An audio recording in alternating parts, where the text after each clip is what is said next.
some sections of the media are being criticised today for their perceived failure to be able to influence the voting public. At one of the press conferences I saw you were at, you looked amused at the performance of some of the questions that were being asked then. Do you want to reflect on that at all? Okay, so I went to maybe 4 press conferences, I don't know, 4 or 5 with Anthony Albanese over the course of the election campaign with the Federal Press Gallery, and I'm talking about the Federal Press Gallery here. And a number of you have commented to me about their behaviour, so I know you understand. The press conferences I went to, they were screaming and interrupting and rude and insulting, intimidating and bullying. Sort of stuff that in a workplace you get sacked for.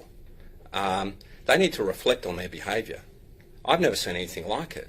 So Anthony's trying to answer a question, and they're basically talking over him and being rude and then muttering and then insulting. I've never seen anything like it, the behaviour of these national journalists. And then they would, he would conclude the press conference and say, right, okay, I hand over to Mark now, I have to go and do something else or catch a plane or whatever it is. And then they would pull their cameras off their stands and journalists would run at him and, you know, surround him as he walked towards the exit after concluding his press conference, and then the reporting would be he fled the press conference. It's just lies. It's just lying.